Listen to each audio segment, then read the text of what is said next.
welcome to day 11 of the Llanelli Free Evangelical Church Advent Calendar for grown-ups. And we hope you're enjoying these few moments each day as we reflect on some aspect of the birth, the life, the ministry of Jesus Christ.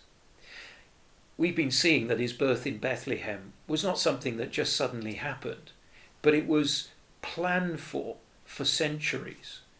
And central within that planning were regular announcements that he was coming. Those announcements were to encourage his people of old in the news that one day the Messiah would come.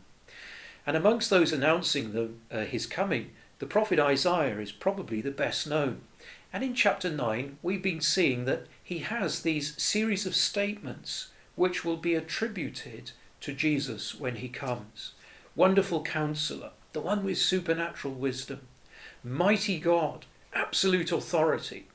And now today the third one, Everlasting Father. But there's a bit of a problem with that, isn't there?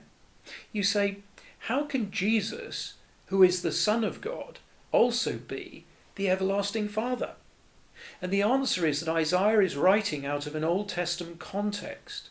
Kings and those in authority were never referred to as Father.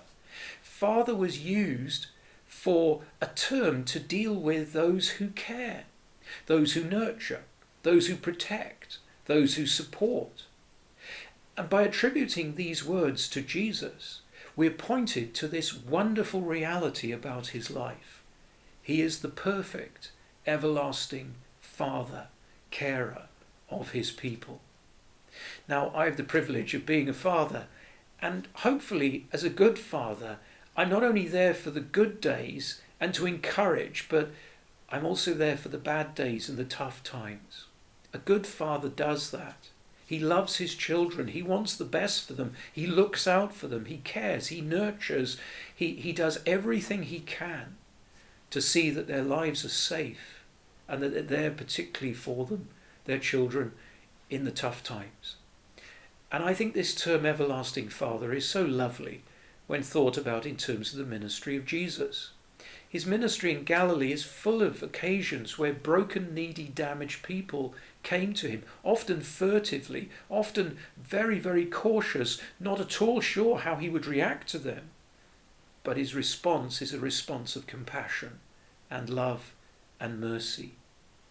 Maybe in your heart and mind you think, well, you know, the kind of life I've lived, the kind of person that I am, I don't think Jesus would want to have anything to do with me.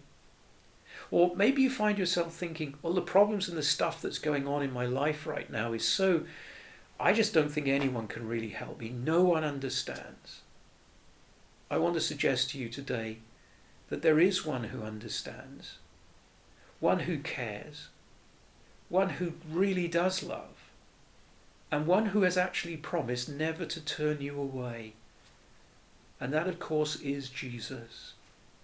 Everlasting, fatherly love, care, and wisdom. There is no safer place to be in this life than in the hands of Christ.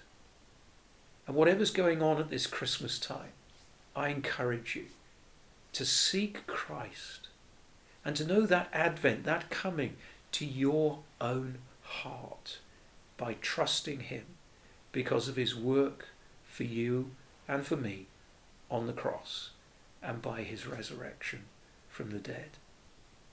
He is the Everlasting Father.